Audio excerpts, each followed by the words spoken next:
Cincinnati Bengals center Ted Karras. He's also team captain. Ted, welcome to the show. How you doing today? Oh, thank you so much for having me, Solomon. Doing great down here in Fort Lauderdale, Florida. Got about 2 weeks left till we come back to Cincy to get ready to go. Yeah, look, I see you wearing one of your special hats. We're going to talk about some of the great work you do with Cincinnati Hats Foundation. But I could see that hat is honoring a very special weekend that we're heading into on the golf course. So why don't you tell us more about it? A tradition unlike any other. We got the Masters, so it's so great how much the Cincinnati community participates in our Cincy hats. We have really good products, and we just come up with these kind of one-off designs, and we just wanted to honor. The company that makes our hats, Imperial, is a big golf company, so we wanted to honor the Masters. It's a fun week for everyone. I know they're kicking off with Rory's dinner tonight, so I want to Yeah. put it on. There you go. Now, I got to tell people about what you do. Of course, you are the founder of Cincy Hat Foundation. And look, you've done a wonderful job raising a lot of money. You guys have been able to generate over $3.3 million in revenue with over 100,000 hats sold. You funded two full scholarships, one named the Jessica, the other the Mariah Scholarship through UC's transition and access pathways for students with intellectual development disabilities. Why don't you tell us more about it and what those two scholarships are all about and some of the people you've been able to help? Yeah, it's awesome. So two young women, one from Indianapolis and one from Madisonville, Cincinnati, received full scholarships through the Cincy Hat to UC's TAP program. So if anyone doesn't know about this, UC is at the forefront of education for adults with intellectual and developmental disabilities. And I went and toured. They invited me out to tour a couple years ago, and the work they do is absolutely incredible. They have a 100% job placement. This is a 4-year degree for these young men and women, and they help them launch into being successful, independent, contributing citizens. And it's really, they do an unbelievable job. And I can't speak highly enough of our two girls, Jessica and Mariah. They're killing it. They're going in their 4th semester here. They're almost done with sophomore year. So they're going to be upperclassmen coming up, and I'm really proud of them. They're doing a great job. Well, you are a prime example of to whom much is given, much is required. I mean, I can't tell you how impressed I am with the work that you continue to do within the community in Cincinnati. I know you made a personal $500,000 donation towards the first housing project to be known as the Cincy Hat House. It's a 5-unit development in Madisonville, scheduled to break ground in Cincinnati this spring. Tell us more about that and who do you anticipate will be living there? Yeah, so this is so exciting. So for the first 3 years of the Cincy Hat, we had been a big benefactor. All of it went to the Village of Marici in Indianapolis. They were able to double their footprint, build another building, house about 30 people.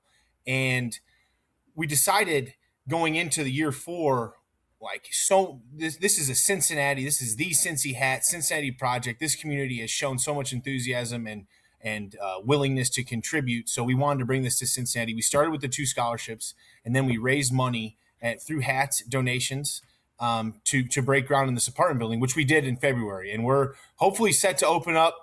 I want to say week 1. Everyone always gets mad at me. I set too lofty goals, but hopefully ribbon cutting, sometime in the first, month of the season. And these are going to be adults that want to live independently. So we're providing subsidized rent, and these are going to be adults with intellectual disabilities. And actually, we're also, a big part of this industry is retaining people who work in it because they also live, very close to the line. So we're dedicating a subsidized apartment for an adult who is a coach, teacher, professional in the space, also at subsidized rent. So this is we're trying to build an asset for the IDD community that can last forever, a bulletproof asset that lasts forever. So this summer, we got a big construction summer, and it's going to be a lot of fun. Well, this is awesome. As you well know, you're really helping a lot of people achieve their dreams, particularly the parents of those who suffer from intellectual development disabilities. That's their lifelong dream, is to see their kids grow up and be fully independent, right? And you are assisting with that, and it's just so phenomenal. Tell us about more of your collaborations that you're doing with Cincinnati's Christ Hospital Health Network, the Cincinnati Children's Hospital, and the Louisville Hats. What are you doing with them, and how are they collaborating with you to achieve your goals? Well, this has been such a special project, and I think I joined the Cincinnati IDD community here, pretty organically. And there's so Mm-hmm. many synergies, so many people doing a lot of great work in our town. And I think that Cincinnati as a city can be the standard for, we're going to work to be the standard for care, life, the whole life cycle for Yeah. people with intellectual disabilities. I think we can be the gem of the nation. Wow. Christ Hospital has been an unbelievable supporter of the Cincy Hat mission. Mm-hmm. Um, so any sponsorship you ever see me in is all donated directly to the Cincy Hat. So I don't take anything from my name, image, and likeness. It all goes to the Cincy Hat and providing, these people with independent housing opportunities. And so we have so many amazing partners. Christ Hospital is, paramount in our mission, and have been very generous in everything they do for us. And we also have just great partners. People we work with, Mets Core over on the west side. If anyone wants to look up Mike Metz, this guy's a dynamo, changing people's lives every single day. Obviously, I want to work with, Mm-hmm. Ken Anderson has a similar synergy with the That's right. KAA, Ken Yeah. Anderson Alliance. Mm-hmm. Um, there's just so many people across this whole city that do such a great job, and I'm glad to be a small part of it and kind of add my impetus into getting some of this stuff done. Well, we want our viewers to know if they want to collaborate with you or be a blessing to you and what you're doing with your foundation. All they have to do is go to the cincyhat.com, the cincyhat.com, and they can find out more information or even make donations and contributions. How did you first get involved with the Cincy Hat Foundation? What inspired you to do this? Well, when I signed with the Bengals, I had been, people know me as, the Bengals captain. That wasn't always my role in the NFL. I've been kind of a journeyman Mm-hmm. guy. I played on 3 1-year deals in a row. Wow. Patriots, Dolphins, back to Patriots. And I was kind of coming up to the point in my career where nobody, I was kind of coming up to where I don't know if I'm ever going to get a long-term deal. And since he gave me a 3-year deal, I was so grateful, so excited. And Mm. I'm looking for a hat to wear because you can't really wear the Bengals B around, that's a little too Yeah. much. Okay. Um, Even though I'm rocking, this is from Joey B's golf outing. There Actually, you go. I Okay. put it on for the show today. So my neighbor in Florida is a rep for Imperial Hats, Mm-hmm. and she drew up this logo, and it was really cool. And I just printed 100 of them and gave them out as I was just so grateful. I just wanted a little token gift moving into a new city, my Mm-hmm. neighbors, teammates, coaches, whoever. It's kind of a token of friendship, and people really liked them. I mean, they're great products and a cool design. And the media launched a full investigation as to where these hats came from. A couple of my teammates, I think the biggest picture that started it was Von Bell was in a Cincy Yeah. hat at practice. Okay. And so I kind of played it cool for a while. And then they found out it was me and really pressed me. And I never set out to peddle hats or any sort of gear. I didn't have any aspirations of a personal brand or anything like that. And so when people really put me, through the ringer as to where they can get these hats, I thought, well, we'll sell them, but we're going to sell them for charity. And Yeah. it started just being a beneficiary to the Village of Marici in Indianapolis, and then 2 years Mm-hmm. ago we kind of struck out on our own, created our own 501c3, and it has been one of the most organic, best blessings of my life. And I think God spared me a lot of my own destruction as a young man to save me Mm-hmm. for this mission, and I take it'll be my mission for the rest of my life. That is absolutely phenomenal. Look, I can see you're rocking the hat. We talked about it. You're honoring the Masters to be played over the weekend. Talk to us about some of the other innovative hats that you created, some of the fun ones that are more memorable to you. And tell me about your design team or your design process for how you come up with some of these creative ideas. Well, let me grab one right here. So, big event we have coming up. I actually have to run later today. We're doing the Flying Pig, There you go. Cincy Flying Pig. There you go.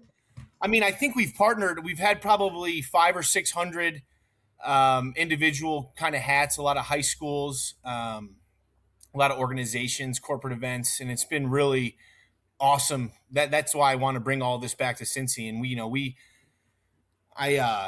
I I struggle sometimes with the charitable aspect of it because I think a lot of charity is an exercise in vanity. And so that's why Yeah, this isn't the Ted Karras Foundation. This is the Cincy Hat. This is bigger than me. So many gotcha. people have been involved. And I have to give a lot of credit to my, CEO, Matt Reaney, who's my childhood best friend from 8th grade. And Wow. his mother was the founder of the Village Marici, a Yeah. visionary and a legend in this Mm, space. yeah. And we are, basically copying what she did and trying to improve and further her legacy in this space. But some of my favorite hats, I'd have to say the flying pigs are one. I love that we have a Sam Hubbard hat that's really fun. That's It'll cool. be at his foaling event. The originals are actually probably the rarest. You can tell. I said this in the media like probably a week 16 or 17. You can tell an original by the different embroidery and some of the things on it because I only printed 100, and Gotcha. so they're pretty valuable. So those I don't even have one anymore, and people reached out willing to give them to me. But we've partnered with so many great organizations, and I'm so grateful to everyone around Cincy and around the world and country and world. We've shipped to all 50 states, a couple different countries. It's been quite a journey. I got to believe you only print 100. Those hats have to be going at a premium. I'm sure we're sending out search parties for these hats because they're so rare to find. So, There's been two hats that have been resold on eBay. One was an OG after I said that, and two was our Skyline hats. yeah. Skyline printed a very limited number of them. So they Uh-huh. obviously have a very strong brand, but those have some resale value, which was cool to see. That's really great. It's one of those unintended consequences that really turned out to be something that's very positive. Tell me about your now former teammate, because Trey Hendrickson is now playing with the Baltimore Ravens, but he made a sizable $250,000 donation to your foundation. What did that mean to you? I think that's so unbelievable. Yeah. And, I was kind of half joking when I tweeted at him, we can forgive him, but I'm just, raising money for a good cause. And Yeah. I think that shows what kind of guy he is and the relationship that we did have. And he was one of our best players for a long time and a Hmm. good man. And, all is forgiven in that, except on, hopefully Thursday nights at home this year. And then, a Sunday afternoon in Baltimore. Then we'll get after him, but he'll have a bronze plaque in Madisonville pointing up Yeah. to the sky because that is big time. And I'm very grateful to Trey for that. Well, tell me about your plans this off season. What have you been doing? And then just kind of tell me, just on the personal thing, what does Ted Karras do for fun when you're away from football, you're away from the foundation? How do you just kind of relax and sort of unwind and recharge your battery? Well, it's been so great being at home. So we live down here in Fort Lauderdale. So I built out it's like a staycation here, Solomon. So Okay, yeah, I really don't have to leave my house that much here. We built everything we need. I smart. train here Yeah. 2-3 times a day. I'm getting ready for this flying pig. I'm going to run a little heavier this year at like 3:15. I ran it in Wow. 29 last year. Okay. I said 25 my goal. That's ambitious. I just want to beat last year, so I got to go run a couple miles today. It's been great being at home, being able to hang with my wife and daughter and Yeah. cook meals and help around the house. You know how it is in season. It's like dad feels like a ghost sometimes, That's and right. so really just trying to maximize time with my family. A lot of different Smart. parts of my family come down intermittently, but it's been a really good off season, and we have a lot of work to do. We have to do something this year, so it hasn't been Yeah. just hanging by the pool. It's getting after it here in the garage and getting ready to go for a 26 campaign that's probably the most important of all of our lives. Yeah, let's talk more about that. Look, you're a two-time Super Bowl champion. You brought, I think, some of the fundamentals of what it takes to win or to have the mindset to be a winning football team. And I think, that really has spread and emanated from you to other members of the offensive line throughout the offense and the entire team, to be honest with you. But after missing the playoffs over the last 3 years, where is the mindset of many of the players? You guys expect a different outcome after putting in such hard work. And where does that all sit with you right now? Well, it makes me sick to my stomach, really, that I haven't, been in the playoffs for 3 years in a row without a chance in the dance. And Yeah. I think we all really have to just take a look at ourselves and see how we can, you know, make the team better. I try. I mean, I'm going to say it when I get back. I mean, it's a maniacal obsession this year because guys, 3 years in a row, man. I mean, we'll be seniors in college. We haven't made a bowl game yet. Yeah. You know, Great point. that's come on. So this is a very formative spring for our team, and I'm very excited to Mhm. get back. I'm been training very hard to be in a position to lead from the front. That's a big Yeah. part of it, and so when we get back, we'll see. O line wise, who can match me? I'm going to be in everyone's face a little bit. I love it. Absolutely love it. So just kind of tell me about, your relationship with Joe Burrow over the years. Look, you're the center and the quarterback for many NFL football fans. They should know you guys work. You have to work well together in your communications. You're setting the protections. You and he were sort of, communicating on a constant basis to get the offense going in the right direction. So what that relationship has been like for you. It's been amazing, man. Joe's a very great friend of mine. Mhm. It's been I've been very lucky in my career with quarterback play. Yeah, Got to I play would with so, say. so many good ones. You can even add Flacco now to the list of Yeah, that of yeah, greats. yeah, And this has been a great relationship because obviously Tom was a star, but he was 40 when I showed up, and yeah. Joe's my peer and my friend, and we've had Hmm. such a great relationship over these last 4 years. This is our fifth year going to be working together, and something that's in the back of your mind if you're anyone on this team is Joe's going to do it at some point, but you want him to be able to do it with you. So I think he Yeah. raises everyone's game to the point where I want when Joe finally does it, I want it to be with me. So I think that's part of the mindset we're going to need to take to this spring is everyone's got to be at their best every single day, and we gotta put some wins up on the board. Yeah, you got to tell me a little bit more about the other Joe. I've had the pleasure of covering Joe Flacco throughout his career, particularly those early days out of Delaware when he was with the Ravens. He has this dry wit about him, this dry sense of humor that allows him to rise above any tough situation. I mean, the guy doesn't sweat when the pressure is very high. What have you noticed about him?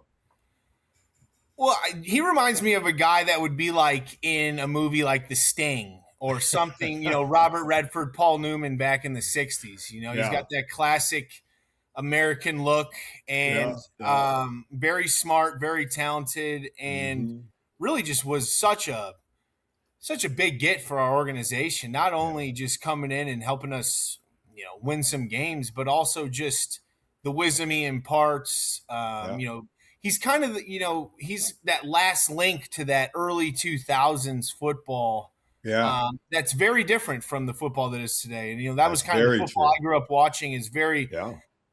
the difference of the hardcoreness and just the overall paradigm of the NFL was very different in the early 2000s. So it's a lot of fun to still be linked to, what I thought was one of the tougher generations of the NFL. Yeah, tell me more about that because where you grew up, I mean, it's die in the wool football fans. Everybody's Chicago Bear fans, I guess, and Yep. your family. I mean, everybody. I mean, it's a family business for you, Ted. So you sort of grew up in it, part of football, the NFL. Tell me more about that and how it's impacted and sort of driven your path up to this point. Well, I say all the time, I'm the fifth player in the NFL in my family, There you go. but I never felt like I was pressured at all to play. I think that Great. the older men, the generations before me, lived life very passionately, Yeah. and with great energy, and it just made me want to emulate them. Yeah. Um, hearing all the old stories from my grandfather, my great uncle, and Yeah. dad, Yeah. Yeah. and I was able to continue the legacy. I'm very grateful to that for that. And this has been my dream since I was a little boy. I actually wouldn't even say the NFL. I think it was just getting a college scholarship to play football. Yeah. But as you reach your goals, they become higher. And I honestly didn't really expect to. When I first started playing college football, I didn't have any expectations of this, and so Wow. this has been a great culmination of a lot of hard work, and I'm very grateful for it. And one last thing before we let you go. In what way has your ability to create this wonderful foundation, that allows you to reach out and help so many people. You talk about the football part of it was unexpected. I imagine having this kind of platform to change the lives of people with intellectual developmental disabilities have to also be a wonderful but yet pleasant surprise. Absolutely. This was something I truly never expected in my life, and I take it very seriously. Probably the most serious thing I take in my life is, somehow I woke up and found myself as a champion for those with intellectual disabilities, and now we're housing them. And this is, like I said earlier, I think I was saved to continue this mission to perform this, and I'll never cease to do it. And it's a huge responsibility and something I'm extremely grateful for, and will always go my very hardest at it for the remainder of my life. I'd be remiss if I didn't ask you, because I ask every single player this question. And you've been in it now, 10 years, man? 10 years go by very quickly. It's the ultimate goal, I think, of almost every player. Hey, I want to play 10 years. Then when 10 years arrive, then you want to play maybe a little bit longer. But you and I both know a 10-year career in the NFL is not the norm. And now the league wants to add 18 games. I think it could work for ownership and players, providing it's collectively bargained and that both sides are really fair.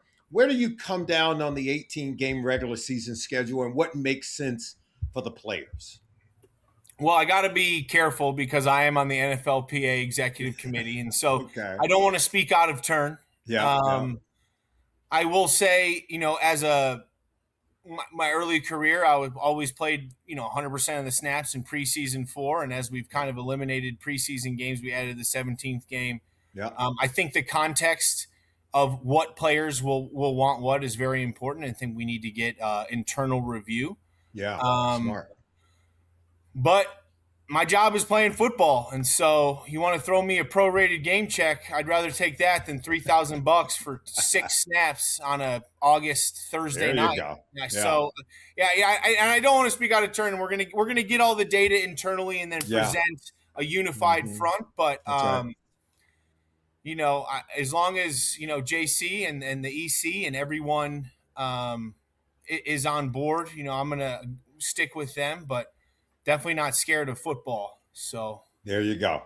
Well, they chose the right men like yourself, who are responsible, who love the game, yet and still to help be the custodian of the game, and really think about those players that are still to come, and then what does it look like for many of the players long after their careers are over, right? And so to be able to focus on that and still go out and play every single week. That's high bar, my friend. It's a very high bar. We want to thank you for taking time to join us on the show. It's been excellent meeting you and talking with you. Keep up the great work in the Cincinnati community, okay? Thank you. When I'm back home in a couple weeks, let's get together, man. That'd be good. We will. I got to have you over to Coldstream Country Club, and we'll play around the golf. How about that? Heck yeah. All right. There you go.